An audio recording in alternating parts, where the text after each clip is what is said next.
ಸಮಾನತೆಯಿಂದ ಕುಳಿತುಕೊಂಡಿದ್ವಿ, Michael ಮಾತಾಡ್ತಿದ್ವಿ ಅಂತ ಹೇಳಿದ್ರೆ ನಮ್ಮೆಲ್ಲ ಶೋಷಿತ ಸಮುದಾಯಗಳಿಗೆ ಮತ್ತು ಮಹಿಳೆಯರಿಗೆ ಸಾಮಾಜಿಕ ನ್ಯಾಯವನ್ನು ಕೊಟ್ಟಂತ ಬಹುದೊಡ್ಡ ದಾರ್ಶನಿಕರು ಹರಿಕಾರರು ಅಂತ ಹೇಳಿದ್ರೆ ಅದು ನಮ್ಮ ಮೈಸೂರಿನ ಮಹಾಸಂಸ್ಥಾನ ನಾಲ್ವಡಿ ಕೃಷ್ಣರಾಜ ಒಡೆಯರವರು.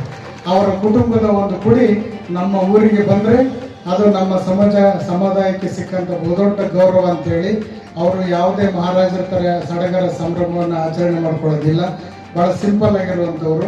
ನಮ್ಮ ಬಸವಣ್ಣವ್ರು ಹೇಳಿದಾಗೆ ಈ ಒಂದು ಭೂಮಿಗೆ ನಮ್ಮ ಮುರುಘಾ ಮಠದ ಕೊಡುಗೆ ಶಿವಮೂರ್ತಿ ಮುರುಘಾ ಶರಣರು ನಮಗೆ ದೀಕ್ಷೆಯನ್ನು ಕೊಟ್ಟರು. ಹಾಗೆಯೇ ಬಸವರಾಜನವರು ಎಲ್ಲ ನನಗೆ ವ್ಯವಸ್ಥೆಯನ್ನು ಮಾಡಿಕೊಟ್ರು. ನನಗೆ ಬೇಕಾಗಿರುವಂಥ ಕೇವಲ ಅವ್ರು ಹೇಳಿದ 10 ಎಕರೆ ಅಲ್ಲ 20 ಎಕರೆ ಜಮೀನು ಕೊಡ್ತೀನಿ ಅಂತ ಹೇಳಿದ್ರು. ಅವತ್ತಿನ ಸಂದರ್ಭದಲ್ಲಿ ನಾವು ಈ ಜಾಗವನ್ನು ಆಯ್ಕೆ ಮಾಡಿಕೊಂಡು ಭಾಳ ಚಿಕ್ಕದಾಯಿತು ಅಂತ ಹೇಳಿ, ಹಾಗಾಗಿ ಮುರುಘಾ ಮಠದ ಪರಂಪರೆಯಲ್ಲಿ ನಾವು ನಿರಂತರವಾಗಿ ನಡೀತೀವಿ ಅನ್ನುವಂಥ ಮಾತು ಕೂಡ ನಿಮಗಿರಬೇಕನ್ನುವಂಥದ್ದು. ಇನ್ನು ಎರಡನೇ ಬಹುದೊಡ್ಡ ಶಕ್ತಿ ಆದಿಚುಂಚನಗಿರಿ ಮಹಾಸಂಸ್ಥಾನ ಡಾಕ್ಟರ್ ಬಾಲಗಂಗಾಧರ ಮಹಾಸ್ವಾಮೀಜಿಯವರು ಪ್ರಥಮವಾಗಿ 50 ಲಕ್ಷ ರೂಪಾಯಿಗಳನ್ನು ಕೊಟ್ಟು ನನಗಿರಲಿಕ್ಕೆ ಮಠವನ್ನು ಕಟ್ಟಿಸ್ಕೊಟ್ರು. ಇವತ್ತು ಕೂಡ ಅವರ ಸಹಕಾರ ಇದ್ದೇ ಇದೆ. ಡಾಕ್ಟರ್ ನಿರ್ಮಲಾನಂದನಾಥ ಮಹಾಸ್ವಾಮೀಜಿಯವರು ಈ ಕಾರ್ಯಕ್ರಮಕ್ಕೆ ಬರಬೇಕಾಗಿತ್ತು. ಅವರು ನಮ್ಮ ಮನೆಯ ಮಠದ ಪೂಜ್ಯರು, ಆದಿಚುಂಚನಗಿರಿ ಮಠದ ಒಂದು ಶಾಖೆಯ ರೀತಿಯಲ್ಲಿ ಅವರು ನಮಗೆ ಆಶೀರ್ವಾದವನ್ನು ಮಾಡ್ತಾ ಇದ್ದಾರೆ. ಅವರು ನಿರಂತರವಾಗಿ 1 ವಾರ ಪೂಜಾ ಕಾರ್ಯದಲ್ಲಿ ಇರೋದ್ರಿಂದ ನೀವು ಮುಗಿಸಿ ಅಂತ ಹೇಳಿದರು. ಹಾಗಾಗಿ ಅವರ ಆಶೀರ್ವಾದ ಕೂಡ ನಮಗೆ ಸದಾ ಇರ್ತದೆ ಅನ್ನುವಂಥ ಮಾತು.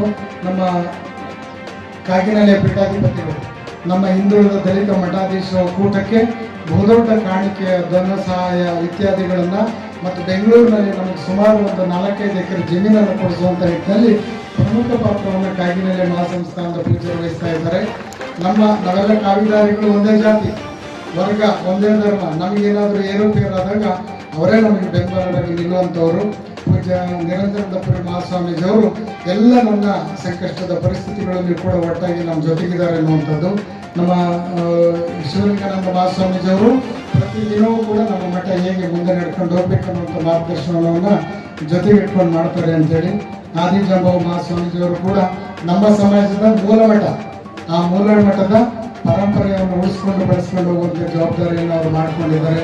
ಹಾಗೆಯೇ ನಮ್ಮ ಹಂಪಿ ಪೂರ್ಣಾನಂದ ಸ್ವಾಮೀಜಿಯವರು ಕೂಡ ನಮ್ಮ ಎಲ್ಲ ಮಠ ಮಾನ್ಯಗಳ ಜೊತೆಗೆ ಒಳ್ಳೆಯ ಸಂಬಂಧವನ್ನು ಇಟ್ಕೊಂಡಿದ್ದಾರೆ. ಬಸವ ಅರಳಯ್ಯ ಸ್ವಾಮೀಜಿಗಳು ಕೂಡ ಐಮಂಗದಲ್ಲಿ ನಮ್ಮ ಸಮುದಾಯದ ಒಂದು ಮಠವನ್ನು ಕಟ್ಕೊಂಡಿದ್ದಾರೆ. ಅವರು ಕೂಡ ಈ ಕಾರ್ಯಕ್ರಮದಲ್ಲಿ ಆಗಮಿಸಿದ್ದಾರೆ.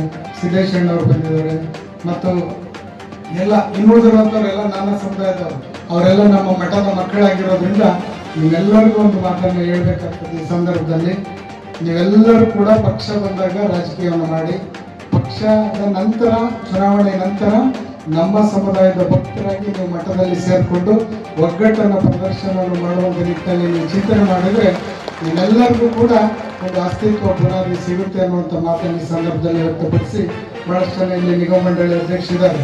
GS ಮಂಜುನಾಥ್ ಅವರು ಕೂಡ ಪೌರ ಕಾರ್ಮಿಕರಿಗೆ ನ್ಯಾಯವನ್ನು ಕೊಟ್ಟಂಥವ್ರು, ಅವರು ಕೂಡ ಇದ್ದಾರೆ.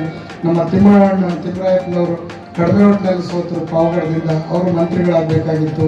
ಮತ್ತು ನಮ್ಮ ಚಂದ್ರಣ್ಣವರು ಕೂಡ ಸರಳ ಸಜ್ಜನಿಕೆಯ ವ್ಯಕ್ತಿಯನ್ನು ಇಟ್ಕೊಂಡಿರೋದು. ದುರ್ಯೋಧನ ಐಹೊಳೆಯವರು ಭಾಳಷ್ಟು ಜನ ದುರ್ಯೋಧನ ಸರ್ ಬರ್ತಾರಂದರೆ ಏನು ಹೆಸರು ಅಂತಾರೆ, ಅವ್ರ ಹೆಸರಿಗೆ ವಿರುದ್ಧವಾಗಿರುವಂಥವ್ರು 4 ಬಾರಿ ಗೆದ್ದಿದ್ದಾರೆ. ಮತ್ತು ನಮ್ಮ ಗೋವಿಂದ ಕಾರಜೋಳ ಸಾಹೇಬರು ಇವತ್ತು ಅಧ್ಯಕ್ಷತೆಯನ್ನು ವಹಿಸ್ಕೊಳ್ಬೇಕಾಗಿತ್ತು. ಇವತ್ತು BJP ರಾಷ್ಟ್ರಾಧ್ಯಕ್ಷ ನೇಮಕಾತಿ ಇರೋದ್ರಿಂದ ಅವರಲ್ಲಿ ಸಹಿ ಮಾಡಬೇಕಾಗಿತ್ತು. ಆ ಕಾರಣಕ್ಕೋಸ್ಕರ ಅನಿವಾರ್ಯವಾಗಿದ್ದರು ಈ ಎಲ್ಲ ಕಾರ್ಯಕ್ರಮಗಳ ಉಸ್ತುವಾರಿಯನ್ನು ಅವರೆಲ್ಲ ತಿಳ್ಕೊಂಡು ದೆಹಲಿಯಿಂದಲೇ ಗಮನ ಹರಿಸ್ತಾ ಇದ್ದಾರೆ. ಅವರ ಪುತ್ರ ಉಮೇಶ್ ಅವರು ಕೂಡ ಇದರ ಉಸ್ತುವಾರಿಯನ್ನು ವಹಿಸ್ಕೊಂಡಿದ್ದಾರೆ ಅಂತೇಳಿ. ರಘು ಈಗ ತಾನೇ ಬೆಳೀತಾ ಇರುವಂಥ ಹುಡುಗ ಬೋರ್ಡ್ ಚೇರ್ಮನ್ ಆಗಿದ್ದಾರೆ. ಅವ್ರಿಗೂ ಕೂಡ ಈ ಸಂದರ್ಭದಲ್ಲಿ ನಿಮ್ಮೆಲ್ಲ ರಾಜ್ಯಕ್ಕೆ ನಮ್ಮ ಹುಡುಗರೆಲ್ಲರೂ ಕೂಡ ತುಂಬ ಚೆನ್ನಾಗಿ ಬೆಳೀಬೇಕು ಅನ್ನಿತಿದ್ದಾರೆ. ಇನ್ನು ಭಾಳಷ್ಟು ಜನ ನಮ್ಮ ವೇದಿಕೆ ಮೇಲೆ ಭಾಳಷ್ಟು ಜನ ಹುಡುಗರಿದ್ದಾರೆ. ಒಂದೊಂದು ಸಂದರ್ಭದಲ್ಲಿ ಪರಿಸ್ಥಿತಿ ಹೆಂಗೆಂಗೋ ನಮ್ಮ ಮೇಲೆ ಮಾಧ್ಯಮಗಳು ಓಪಗಳು ಬಂದ್ಬಿಡ್ತಾವೆ, ಸ್ವಾಮೀಜಿ ಈ ರಾಜಕೀಯ ಈ ಪಕ್ಷ ಅದು ಇದು ಅಂತೇಳಿ. ನೀವು ಯಾರು ಅದ್ರ ಬಗ್ಗೆ ಗಮನ ಹರಿಸ್ಕೋಬೇಡಿ. ನಿಮ್ಮನ್ನೆಲ್ಲರನ್ನು ಕೂಡ ನಮ್ಮ ಆದಿಚುಂಚನಗಿರಿ ಮಹಾಸಂಸ್ಥಾನದ ನಿರ್ಮಲಾನಂದನಾಥ ಮಹಾಸ್ವಾಮೀಜಿಯವರು ಒಂದು ಮಾತನ್ನು ಹೇಳಿದ್ದಾರೆ. ಮಠ ಸಮುದಾಯದ ರಾಜಕಾರಣಿಗಳನ್ನು ತಯಾರು ಮಾಡುವಂಥ ಕಾರ್ಖಾನೆ ಅಂತ ಹೇಳಿದ್ದಾರೆ.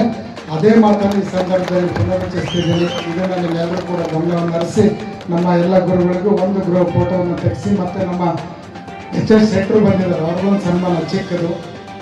ಅವರು ನಾವು ಯಾವುದೇ ಒಂದು ಸಣ್ಣ ಒಂದು ಚೀಟಿ ಕೊಟ್ಟರೆ ಕೋಸ್ಟಲ್ಲಿರುವಂಥ ಅಲ್ಲಿ ಇರುವಂಥ ಕೊರಗಿರ್ಬೋದು, ಪರಿಶಿಷ್ಟ ಜಾತಿಯವರು ಇರ್ಬೋದು, ವರ್ಗದವರು ಇರ್ಬೋದು, ಒಂದು 10-20 ಸೈಟಿಗೆ ಒಂದು 15 ಲಕ್ಷ ರೂಪಾಯಿ ಫ್ರೀ ಮನೆ ಕಟ್ಸ್ಕೊಟ್ಬಿಡ್ತಾರೆ.